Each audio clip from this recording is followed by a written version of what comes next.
Chemical fertilizers and pesticides have been widely used in conventional agricultural systems around the world and has been used here in Sri Lanka as well.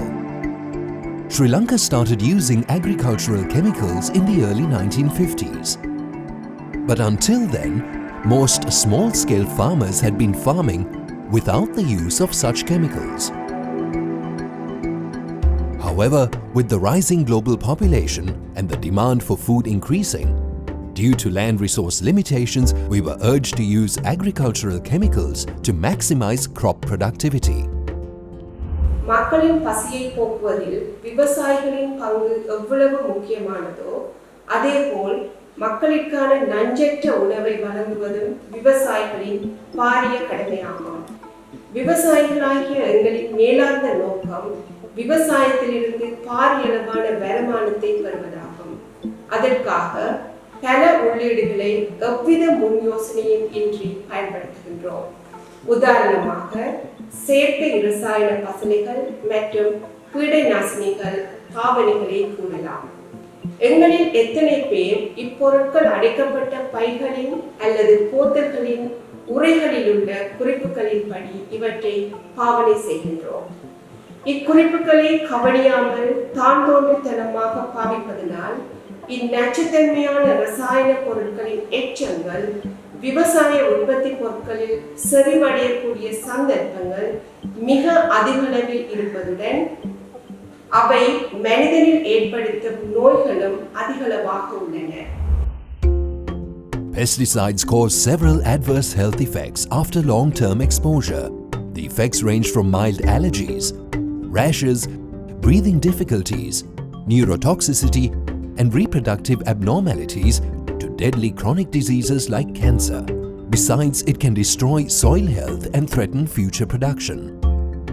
Hence, developed countries demand organically grown agricultural commodities because its system ensures safe and healthy food for people. In Sri Lanka, only a few farmers engage in non-chemical farming methods, growing vegetables, fruits and spices without chemical fertilizers and pesticides. Do you think organic agriculture will play a significant role in meeting the food production requirements of development programs in Sri Lanka? The answer is yes, to some extent. Since 2019, Peace Winds Japan has been implementing an organic farming project in the Trincomalee district with the funding of the Ministry of Foreign Affairs Japan.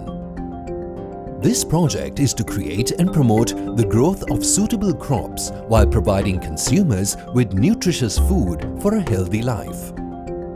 In 7 divisions of the Trincomalee district, 265 farmers are practicing organic farming.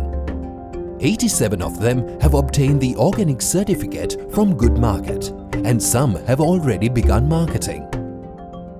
This is the first batch of farmers who obtained this organic certificate in Trincomalee. අවුරුදු 20ක වගේ ඉඳන් මම කුඩා කාල පටන් වගේ පියත් ගොවියෙක් මමත් ගොවිතැන් කටයුතු කරන වැඩිපුරම යොමු වෙලා තිබ්බේ මේ රසායනික පොහොර භාවිතා කරගෙන මේ එළවලු පළතුරු වගාව. ඉතින් මම ප්‍රෙස්වින් ආයතනයේ උපදෙස් මත මේ පළතුරු වගාව පටන් අරගෙන තියෙනවා. දෙළුම් වගාව සහ ගස් ලැබු වගාව වගේ දේවල් කරනවා. කාබනික ක්‍රමයට. ඉතින් කාබනික ක්‍රමය තුලින් මම යොමු වුණේ මොකද මේ ප්‍රදේශය තුල වකුගඩු රෝගය ව්‍යාප්ත වෙලා තියෙන විශාල වශයෙන් රෝගීන් බවට පත් වෙලා ඉන්න ජනතාව ගොවියන්.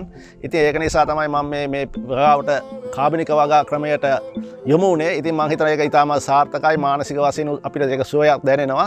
compost தான் உங்களுக்கு இந்த சேர்ந்த விவசாயத்துக்கான மூலதானம். இது இருந்தால் எங்களுக்கு அடி உரமும் எங்களுக்கு தேவையில்லை. அதை விட நாங்கள் இதுக்கு ஊக்கியாக கொடுக்குறதுக்கு திரவ பசலை இருக்குது, பிஸ்டோனிக் இருக்குது, ஜீவாமிருதம் இப்படியான இதில் இதுக்கு ஊக்கியாக கொடுத்து இதில் தரத்தன்னும் கூட்டி எங்களோட பயிர்களுக்கு விளைச்சலை கூட்டத்துக்கு நாங்கள் மண்ணை வளப்படுத்துறதுக்கு வேலை செய்யலாம். வளர்ச்சி வர கிளிசரியா நாட்டுக்கும் கிளிசரியாவில் 4.15% நைட்ரஜன் இருக்குது கிளிசரியா இலையில். இவங்களுக்கு இந்த மற்றது உயிர்வேலி வளர்ச்சி வர உயிர்வேலி இருந்தால் தான் எங்களுக்கு நோய் எதிர்ப்பு சக்தியும் மற்றது ஈரல் வளிமண்டலத்திலிருந்து வர வெப்ப காற்றம் நேரடியாக எங்களோட பயிரை தாக்காமலுக்கு அதிலிருந்து பட்டு எங்களுக்கு அந்த ஒரு குளிர்மையான சூழலை எங்களை இதுக்குள்ளே எங்களை வளவுக்குள்ளே எங்களை காணிக்குள்ளே உருவாக்கி கொண்டிருக்கும். எங்களோட ஆரோக்கியம் முதலாவது, அதை நாங்கள் செய்கிறத கூட வந்து சமூகத்துக்கு வந்து ஒரு நல்ல செய்தியை வந்து கொண்டு சேர்க்கணுன்றதுக்காக தான் நாங்கள் வந்து இந்த கண்டு உற்பத்தியை வந்து உற்பத்தி செய்து கொண்டிருக்கோம். கண்டு உற்பத்தியில் வந்து எங்களுக்கு ஆர்கானிக் முறையில் செய்கிறதால வந்து அந்த கண்டில் வந்து 3-4 மண்புழு இருக்கும். அது அவங்க கொண்ட நாட்டுக்குள்ளே அவங்களோட ஏரியாவுக்கும் அந்த மண்புழு வந்து ஆட்டோமேட்டிக்காக அவங்களோட மண்ணை வந்து வளப்படுத்துறதுக்குரிய மாதிரியான சூழலை வந்து நாங்கள் இங்கிருந்து கொண்டு வர கண்டிலிருந்து அவங்களுக்கு உருவாகும். මට බෙහෙත් එක හොඳට විශ්වාසයි. අපිම හදාගන්නේ ඌව හින්දා කිසිම දෙයක් කලවන්නේ නැහැ. එතකොට මේ දියර පොහොර තියෙනවා. ඒකත් පැලේ සරුවට හැදිලා එනවා. එතකොට මේ මාල් ටොනික් තියෙනවා. ඒකත් මම පාවිච්චි කරනවා මල් හැදෙන කාලෙට ගහනවා. කොම්පෝස්ට් මම්ම තමයි හදාගන්නේ. පිටින් ගේන්නේ නැහැ මොකවත්. අපිට ඉතින් ඒක ගොඩක් හොඳයි. ඇත්තටම සන්තෝෂයි. මේ කාබනික වගාව පටන් ගත්තට පස්සේ අපිට සෑහෙන මුදල් වල ඉතිරියකුත් තියෙනවා. වියදමක් නැතුවම පෝර ටික හදා ගන්නවා. එතකොට දියර පෝර ටික වගාවල මල් හට ගන්න ඒ මාළු ටොනික් කියන එක හදා ගන්නවා. රසායනික ද්‍රව්‍ය භාවිතා කරද්දී මේවා නිතරම ලෙඩ වලට ගොදුරු වෙනවා. දැන් කාබනික භාවිතා කරද්දී මේ වගාවට ලෙඩ පොඩ අඩුයි. හුඟක්.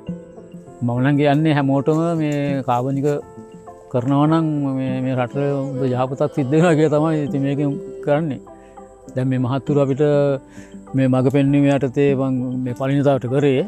දැන් සෑහෙන මේ මට මේකෙන් අත්දැකීමකුත් වාගේම ප්‍රයෝජනකුත් ලැබිලා තියෙනවා. ආදායමකුත් ලැබිලා තියෙනවා. நான் அந்த ஆர்கானிக் சிஸ்டம் வந்து இப்போ ஒரு வருஷமாக செய்து வரேன்.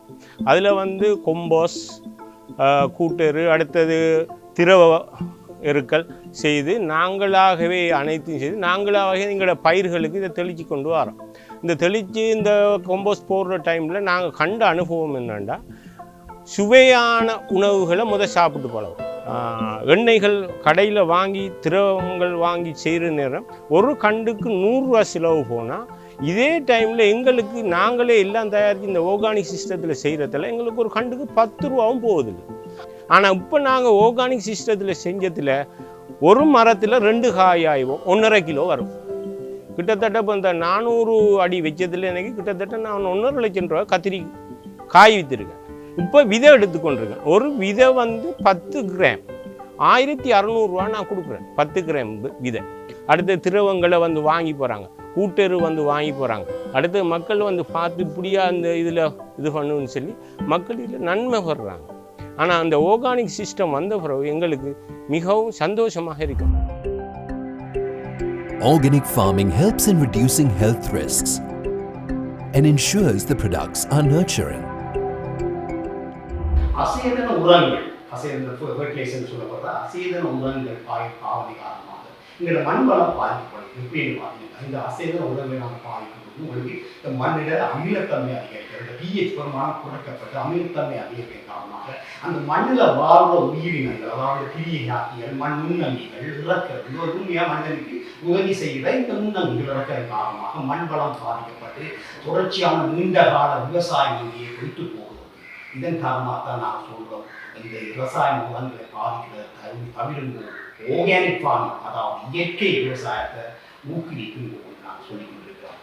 மற்றும் இந்த இயற்கை இந்த செயற்கையான இந்த உரங்களை பாய்ப்பதன் காரணமாக இங்கே இந்த மண்ணில் வளம் குறைகள் மட்டுமில்லை, இந்த தாவரங்கள் அந்த செயற்கை ரசாயனங்களை உறிஞ்சியதன் காரணமாக அதன் விளைபொருள்களாக நாங்கள் இப்பொழுது பயன்படுத்துகின்ற மரக்கறிகள் பழங்கள் வந்து இந்த செயற்கை ரசாயனங்கள் அங்கே பதிவுகள், அந்த பதிவுகள் இருக்கிறதன் காரணமாக அதை நுகருகின்ற, குறிப்பாக இன்று தைராய்டு கேன்சர் அதுக்கு மூல காரணமாக இந்த செயற்கை ரசாயனங்கள் கூறப்படுகிறது. அதை தவிர இந்த கர்ப்பிணி தாய்மாரின் கருவிலே வளர்ந்த பிள்ளைகள நரம்பு மண்டலங்கள் அங்கே பாதிக்கப்படுகிறது. நரம்பு மண்டலங்களுக்கு தெரியும், மூளை உண்டான வளர்ச்சிகள் பாதிக்கப்படுகிறது. எங்களுக்கு வளமான ஒரு எதிர்கால எச்சங்கள் அங்கே பாதிக்கப்படுகிறது. இது ஆகவே நாங்கள் எங்களுக்கு முக்கியமான விஷயம் என்றால் இந்த ஆர்கானிக் ஃபார்மிங், இந்த ஆர்கானிக் ஃபுட் என்று சொல்லப்படுற இயற்கை விவசாயத்தை ஊக்குவித்து இயற்கையான இந்த விளைபொருட்களை பெற்று நீங்கள் நன்மை அடைய வேண்டும் என்பதுதான் எமது எதிர்பார்ப்பு. Let's eat organically grown products to be healthy. Let's maintain the health of our soil to yield healthy food for future generations. We are very happy that our organic farming project has a very positive impact in Trincomalee. Organic farming needs a little bit more time and effort than conventional farming. Farmers have to observe their crop every day and have to feed what they need right on time. Therefore, we as a consumer should show our respect for their times and effort. Now, Peace in Japan are promoting local production for local consuming. If you eat locally grown vegetable, the freshness and nutritious value won't be lost. At the same time, you can support the local economy.